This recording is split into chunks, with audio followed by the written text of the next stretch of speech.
Before tonight's horrors unfold, drop a comment and let us know where in the world you're tuning in from.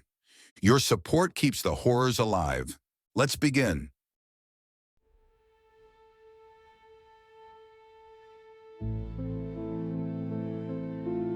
It is estimated that around half of all movies made prior to the year 1950 are gone forever.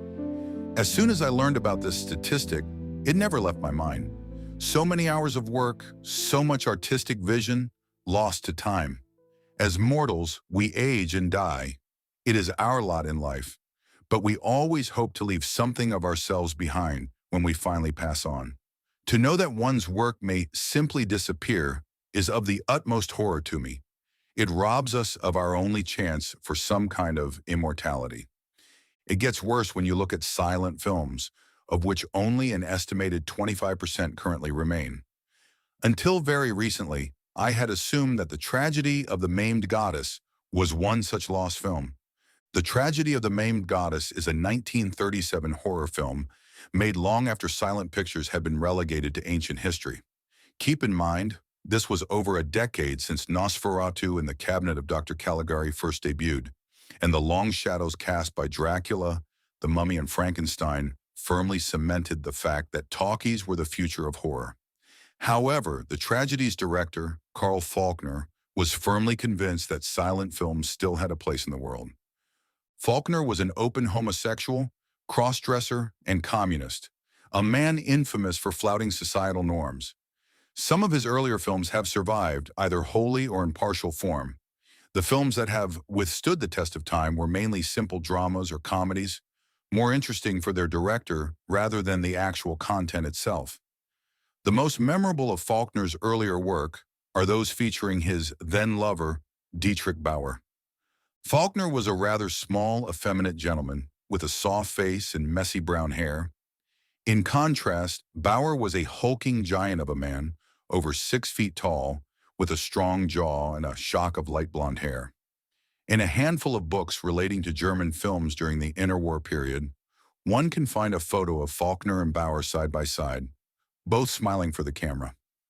They enjoyed a modestly successful career throughout the mid-20s till the early 30s, but times soon changed. During the time of the Weimar Republic, Falkner's eccentricities were seen as interesting and exotic. But when the iron fist of fascism commenced to tighten its grip on public sentiment, such behavior was increasingly viewed as signs of degeneracy. Falkner fled for America in 1933 following the election of Adolf Hitler as Chancellor of Germany. Rumor has it that Falkner begged his lover to leave with him, but that Bauer refused, choosing instead to change his name and continue his career as an actor. Allegedly, Bauer's final acting credits were in a handful of Nazi propaganda films under a pseudonym, though the exact specifics are unknown. Dietrich Bauer's strong-jawed, blue-eyed face is so stereotypical of the Nazi ideal that it is difficult to distinguish him from the scores of other actors in such films. In any event, when Karl Falkner arrived in the United States in 1933, he found himself an unwanted stranger in an unfriendly land. The Great Depression was in full swing, and as a result, work was rather difficult to find for the German expatriate. For 4 years, Falkner lived frugally, his slender figure becoming skeletal in appearance, and his brown hair turning gray from stress. Finally, in the spring of 1937, Falkner had saved up enough money to begin work on what was meant to be his magnum opus. Years of backbreaking work, living on scraps, the expense of his entire life savings, and, supposedly, involvement with organized crime, culminated in the creation of the Tragedy of the Maimed Goddess. Despite silent movies having been long deemed obsolete since the emergence of talkies, Falkner insisted that the movie feature no dialogue or sound effects, only a musical score played by a live orchestra. The production was written, produced, and directed entirely by Falkner, with every detail painstakingly arranged to perfectly fit his vision. Filming only took a matter of weeks, and only a month later, the film was ready for its first screening to a group of representatives from various film distributors. There were no other screenings. Every single member of the audience walked out of the theater in disgust before the film even reached the halfway mark. Marcus Finnegan, a representative of United Artists, described the tragedy as the most awful thing I'd ever seen. I have no idea how that Kraut idiot thought it would get past the Hays Code. Good God, I wouldn't dare sit through it even for $1 million. Shortly afterwards, Karl Falkner vanished without a trace, along with the only copy of The Tragedy of the Maimed Goddess. The popular view is that Falkner had accrued a significant amount of debt with the mafia, and that he was quietly murdered after his film failed to turn a profit. The only surviving piece of media relating to the tragedy is the original sheet music for the orchestra, which was covered as a concept album by the short-lived band Robert's Chamber in the late 90s. Moving forward to the present day, let me tell you how I came to see Falkner's supposedly lost masterpiece. My name is Fran. I work at an independent movie theater in Southern California. Let's call it the Cinepalace. It's nothing special, just a single screen with enough space to seat maybe 100 people at the most, but it's enough to make a meager profit off of popcorn sales and midnight showings of cult classics. The owner of the Cinepalace is a middle-aged gentleman named Alan. He purchased the theater in the early 2000s after the previous owners settled down to retire. I am his only employee. Alan handles the ticket counter, finances, and popcorn sales, leaving me to work the projection booth. As I said, most of the films we show are far from blockbusters. The Rocky Horror Picture Show, Plan 9 from Outer Space, and Pink Flamingos have graced the Cinepalace's screen on multiple occasions. Aside from the midnight movies, during daylight hours we often show old westerns and dramas to attract an older audience. As you've probably already guessed, the Cinepalace is rather old to say the least. The floorboards creak, the paint is peeling, and you can get a discount on popcorn for showing proof of a squished cockroach. Alan has tossed around ideas of refurbishment before, but both of us know it's just a pipe dream. About a week ago, an earthquake hit our little town. It's not necessarily an uncommon occurrence in California, but it did succeed in adding an air of excitement to our screening of El Dorado. After the rather literal dust had settled and the old-timers had left the theater, Alan pulled me aside and pointed out an uncomfortably obvious crack in the drywall, perhaps 5 inches in width at the largest point. Jesus Christ, look at this. You see the crap I have to deal with? It's a wonder this decrepit wreck of a theater doesn't just fall apart at the seams. I'm going to run down to my house to get some stuff to fix this mess. I'll be back in an hour or so. In the meantime, you try and see how bad the damage is and get everything closed up for the night, he said, hitching up his jeans as he began to head out of the building. I wished him luck and turned back to the crack, pulling out a small flashlight from my coat pocket to peer around inside. I noticed a faint glint of something metallic reflecting the shine of my flashlight, and I carefully reached inside the crack to see what it could be. My eyes widened as I pulled out the film reel, encased in its metal canister.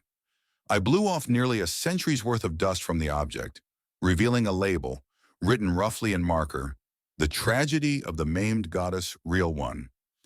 I was visibly shaking with excitement as I sat down in the folding chair by the popcorn machine, rereading the label over and over, trying to convince myself I wasn't dreaming. This film had been a personal fascination of mine ever since I first stumbled across its existence while I was studying for a film degree. I wrote a paper on it, theorizing on what it may have been about. I never expected that I would ever be able to actually hold what may have been the only copy. Carefully removing the lid, I looked inside. The 35mm film looked to be in perfect condition despite its age. Giddy with excitement, I closed the canister once again and peered back into the crack with my flashlight, looking for more. Rummaging about for a bit, I found 4 more reels, each similarly labeled to the first. Combined with the first reel, that came out to around 50 minutes of film.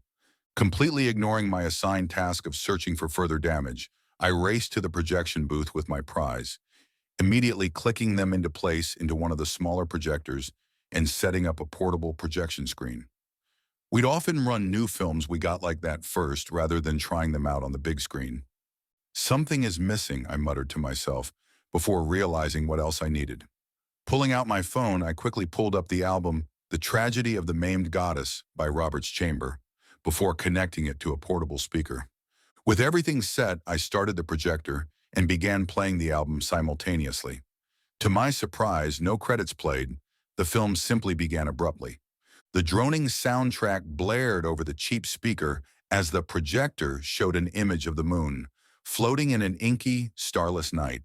The moon faded into a human eye, the camera zooming out to show its owner, a woman in a pale robe, the tiara atop her head adorned with a stylized crescent moon. She sat atop a throne of antlers. I knew at once she was the titular goddess. The shot changed, showing a group of almost nude women dancing about the goddess's throne. They seemed to be in a forest clearing, surrounded by trees on all sides. A bonfire and the full moon above provided ample illumination with which to see by. Dancing amongst the women was a tall, dark figure, clad in black robes. At first I thought he was wearing some sort of headdress, before I realized he had the head of a goat. The sound of drums and mad fluting filled my ears from the recorded soundtrack. After many shots of the goat-headed man and revelers, another group of barely clothed women carried forth a young man, wrapped in primitive ropes and gagged with cloth. His eyes were filled with stark terror. One of the women drew forth a jagged flint knife from her belt, driving it into the man's neck. As the goddess watched, emotionless, dozens more of the dancing women all drew forth similar weapons and descended upon the young man, plunging mercilessly into his exposed flesh. Blood spewed forth from his wounds, covering all nearby with a shower of gore. The flutes and drumming increased in their frantic intensity. A man dressed in hunter's clothes was shown cowering in fear in the bushes nearby, his eyes wide with the horror of all he has seen. The man was old, with scars on his face, as if he had been attacked by a wild animal in the distant past. He carefully slipped away, heading back into the forest. The camera followed the man, the flutes and drums fading into silence as he moved further from the clearing. The soundtrack occasionally played a soft piping sound, mimicking the hooting of owls. The strings of violins were plucked gently, creating an unnerving sound as the hunter crept through the darkened woods. The whole time as the hunter fled into the woods, there was an air of tension, a sense that he, and by extension, the audience, was being watched.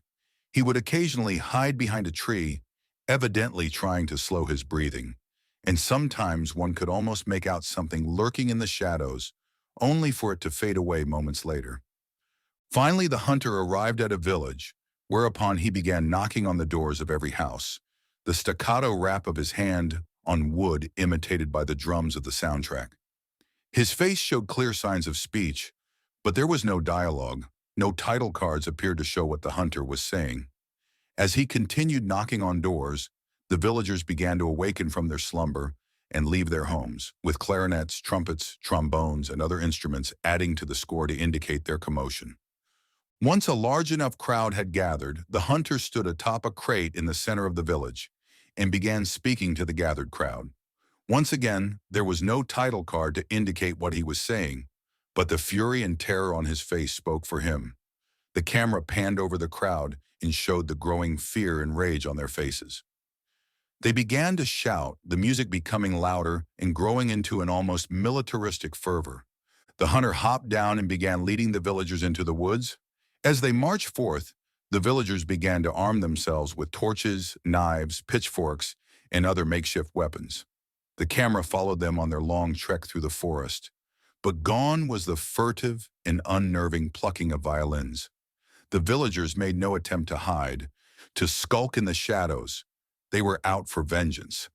The camera cut back to the clearing, where the dancing women and the goat-headed man continued their cavorting about the taciturn goddess's throne. The only sign of their victim that remained was a pile of bones, picked clean of flesh and organs.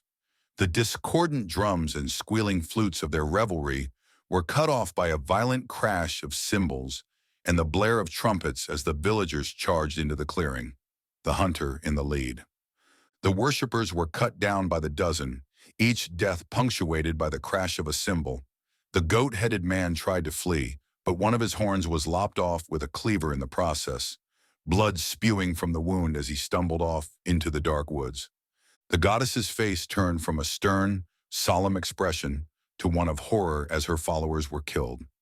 She got up from her throne of antlers, crescent moon tiara glinting in the light of the bonfire. However, as soon as she moved to leave, she was grabbed by the mob, her screaming simulated by the discordant wailing of a violin. With the dancers all either dead or fleeing, the mob turned their ire to the goddess. A crude cross had been constructed out of wooden planks, and they swiftly tied her to it with hempen rope. The hunter approached, wielding a makeshift spear.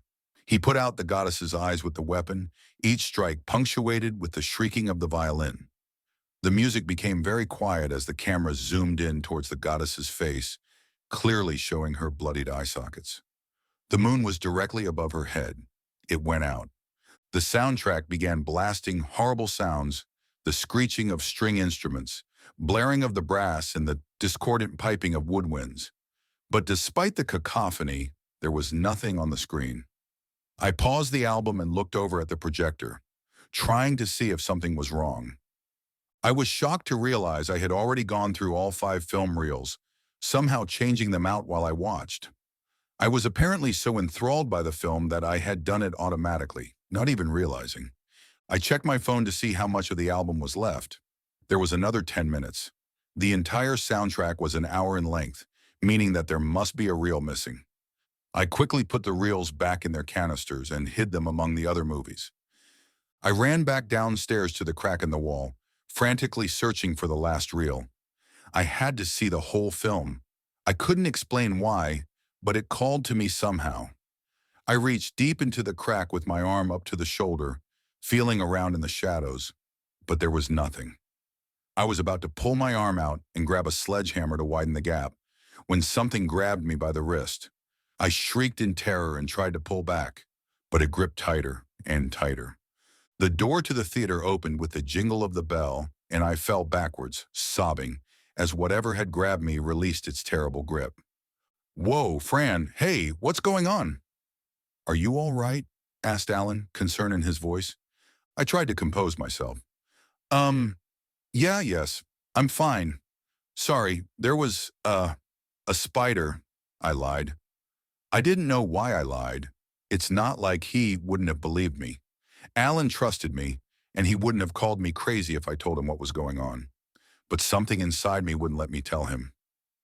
"I have to go. Sorry, I'm not feeling well," I muttered, before Alan could even respond to what I said. Not processing his sputtering protestations, I quickly walked out the door, rubbing my wrist with my free hand.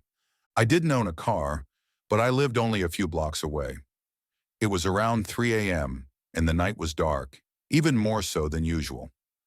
Looking overhead, I could see no stars in the sky, just the shining crescent moon. It was strange. Usually one could get a great view of the night sky around here. Alan probably won't find the reels, I thought to myself.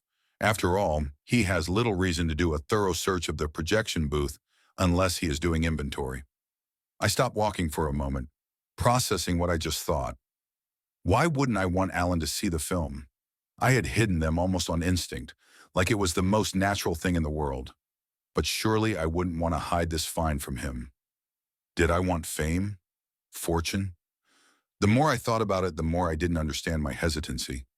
It felt almost like the possessiveness of a jealous lover. Movement caught my eye, stopping my train of thought. Something was in the alleyway near me. I heard a hacking cough from within. Almost as though I were a puppet on strings, I felt myself stepping towards the sound. I reached the mouth of the alleyway and drew forth my flashlight, shining it toward the coughing. I saw a man in ragged clothes, barely covered with a cheap blanket. Once my light touched him, he raised his head, staring at me. It was the hunter from the tragedy of the Maimed Goddess. Every detail from his wrinkled skin to the graying hair. Even the scars carved into his face by some unknown beast. I dropped my flashlight for a moment, so startled was I to see the man. I fumbled for it for a few seconds before once again pointing the light at the man's face. "Hey, can't you see I'm trying to get some damn sleep?" cried out the homeless man whose eyes I was shining my flashlight into. His face had changed. He was younger now, without scars, a different hair color. He couldn't have been the same man I'd seen just a second before. I muttered an apology and tossed some dollar bills on the ground at the alley's entrance. I continued the walk back to my apartment, a little faster than I had been going before. I looked back up at the sky, and the stars were back to normal, clear as could be. I slept fitfully that night, tossing and turning. My dreams were vague, difficult to fully remember, yet disturbing nonetheless. I remember a sense of terror, a fear that I was being pursued. I was outside in the dead of night, surrounded by trees on all sides. Occasionally I could hear the plucking of violins. I tripped over a root underfoot, and I knew that I was doomed. Then I was awake, lying in bed. My phone chimed, informing me I had received a text. I looked over my notifications, seeing a number of messages from Alan, asking where I was. I checked the time, seeing that it was several hours past when I was supposed to have awoken. I shot him a text saying that I wasn't feeling well, that I was feverish, and then turned off my phone. I needed to get some groceries, so I got dressed and headed out the door, walking a few blocks down to the grocery store. I wasn't fully paying attention to my surroundings. My mind kept thinking back to the homeless man in the alley, my dreams, and most of all, the tragedy. Lost in my thoughts, I simply grabbed the items on my list and headed for the check stand, not even processing the greeting of the cashier. As I fumbled for my wallet, I looked up to apologize for my inattentiveness, whereupon I was greeted with a horrible sight. The cashier's face was that of the goddess, her eyeless sockets boring into my very soul. Her face was contorted in a hideous grimace of agony, and I shrieked in terror, backing away quickly. I slipped and fell, landing on my backside. Looking up, I saw the cashier's face was simply that of an ordinary woman, a bit shocked at my outburst. I mumbled out an apology, saying something about losing my balance, and quickly paid for my groceries before leaving in a hurry. As I walked down the crowded street back towards my apartment, I noticed that the hustle and bustle of conversation, cars and movement all around me sounded more like the tuning of an orchestra than the day-to-day clamor of a busy street. I could hear the sounds of clarinets, violins, trumpets, and even an organ, all mixing together to form something that sounded almost, but not quite like a crowd. I looked around and could see no source for such a din. I covered my ears as best as I could while still holding my groceries and pressed forward through the crowd. As soon as I reached my apartment building, I practically ran for the safety of my home. However, as I groped around for my keys, I noticed an envelope in front of my door, closed with a wax seal bearing the symbol of a crescent moon. I knew deep down in my gut that I needed to read it. Setting down my bags, I broke open the seal and pulled out the note within. The paper seemed old, like the pages of a well-read book. Scratchy handwriting spelled out the words, "It is time to finish what you've started. Meet me as soon as you can, Herzlicht KF." Below the message was an address, located somewhere in Los Angeles near Hollywood. I detected movement out of the corner of my eye and looked quickly to see a black-robed figure turning a corner. Somehow I knew they must be the deliverer of the message. I ran over to see who it was, calling for them to stop, but as I rounded the corner, there was nobody there. Later that evening, I purchased a train ticket for a trip to LA. I went to bed early to catch the bus to the station and was once again subjected to a fitful, restless sleep. I dreamt that I danced around a great bonfire, surrounded by an ancient forest. I shrieked with laughter as I circled the blazing fire, but no sounds left my lips. Instead, my ears were filled with the sound of drums and flutes. I was among friends, others who danced alongside me, fellow worshippers of the goddess of the woods. Suddenly, I felt a horrible stabbing pain in my back, and I turned to see the vengeful glare of one of the village folk, his knife plunged deep between my ribs. I fell to the grass-covered ground, eyes open, as I looked upon the form of my goddess sitting atop her throne of antlers. I woke to the sound of my phone's alarm going off, reminding me that I needed to get to the bus in time to catch my train. I ate breakfast quickly before throwing some clothes on and heading out the door. The bus ride was relatively short, and soon I found myself on a 4-hour train ride to the City of Angels. As I sat in my seat looking out across the scenery, my mind was filled with countless questions. Am I crazy? Why am I obeying the letter's instruction? Who sent me the letter? I hardly noticed when we arrived at our destination, and it took me a moment to snap out of my stupor and make my way onto the platform. Pulling out my phone, I opened up the navigation app and typed in the address indicated on the note. Once again, the sound of the crowd was replaced with the cacophonous sounds of an orchestra tuning their instruments. There were no voices, just the sound of discordant music mimicking human speech. I kept my head down and tried to focus on my phone, though my nerves were beginning to fray. I was instructed to turn down an alleyway by my phone, and soon found myself in a far less occupied part of town. I followed a path through what felt like a maze of tunnels, the sky a tiny patch of blue surrounded by brick and mortar. It went on far longer than it felt like it should, a labyrinth of fire escapes, trash cans, and back doors. It felt like hours, but whenever I checked my phone, it claimed only a few minutes had passed.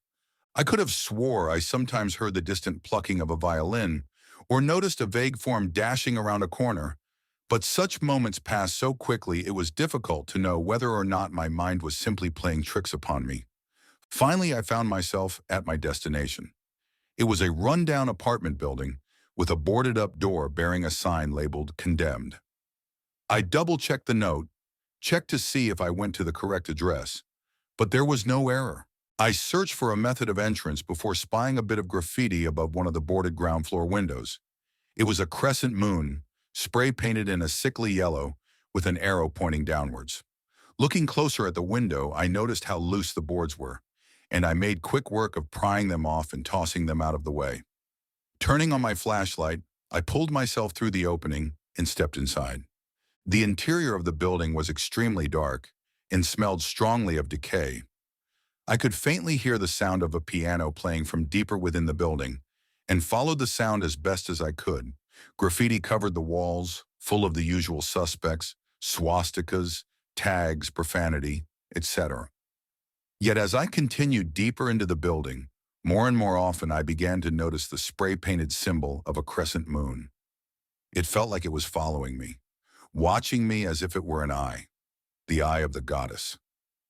Eventually, the music became clear enough for me to distinguish that the tune was Debussy's Clair de Lune. A minute or two later, I reached the door from which the music seemed to be emanating from. It seemed to just be the entrance to an ordinary apartment.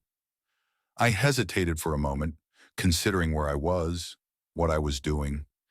Maybe it would be best to try and see a doctor, I thought to myself. But then I thought about the note folded in my pants pocket and steeled myself. I opened the door.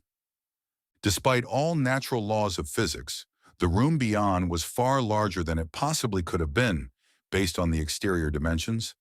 It was a vast ballroom, beautiful but in disrepair. Despite the daylight outside, the shattered windows showed a black starless night. A crescent moon hung low in the sky, seeming to grin at me. There was no form of artificial illumination, yet I could see fairly clearly. I wasn't alone in the ballroom. Two figures danced slowly to the haunting melody of Clair de Lune, which I could now tell was emitting from an antique phonograph. One was short, perhaps 5 feet 6 inches or so, while the other stood well over 6 feet. The shorter figure was clad in a beautiful white ball gown with messy gray hair, while the tall individual they danced with seemed to be wearing some sort of black suit. It was only when I noticed the red armband on the left arm that I realized what he was wearing. It was the coal-black uniform of an SS officer. The song came to an end, and the ball-gown-clad figure separated from their fascist dance partner, walking calmly towards me. I gasped as I realized who I was looking at. My mind flashed to the photograph of Karl Falkner I had seen in a few books on interwar German cinema, and compared the image to the man who now stood before me. His hair was gray from stress and age, his face slightly more lined, but it was definitely Falkner. I realized that the taller man in the black uniform must be Dietrich Bauer. "You received my message, I take it?" asked the director, smiling faintly. The faintest hint of a German accent tinged his words. I couldn't respond. I was standing before a man who should have died decades ago. Yet as I looked upon him, he couldn't have been more than 50 years old. I just sat and stared, my mouth open. Close your mouth, child. You'll catch flies," said Falkner, before snapping his slender fingers. At once, the hulking form of Dietrich Bauer appeared, carrying 2 folding chairs, which he promptly unfolded and set down on the polished wooden floor. Up close, I could see that he had no eyes, his uniform stained with dried blood and vitreous fluid. The expression on the Nazi's face was blank, mindless. Whatever personality Bauer once possessed had long since been replaced with robotic obedience. Falkner sat down on one of the chairs, motioning for me to take the other. I did so, still silent from shock. "So, what did you think of my film?" asked Falkner, folding his hands on his lap. His red-painted nails contrasted with the white of the ball gown. I tried to shake myself out of my confusion. "Your film?" I asked. "The Tragedy of the Maimed Goddess. Don't try to play dumb with me. I know you've seen it. You wouldn't be here otherwise." I thought for a moment, genuinely unsure how to respond. Falkner sat patiently as I organized my thoughts. Finally, I spoke. "It was very strange. The use of the orchestra not merely as soundtrack, but as a substitute for dialogue, the lack of title cards and the pagan symbolism, those elements gave the film an almost a dreamlike quality, like something out of a fairy tale perhaps. I wish I could have seen the ending." Falkner gave a wry smile. "Aside from Dietrich and myself, nobody has ever seen the tragedy's ending. Those idiot businessmen left the moment of the sacrifice scene.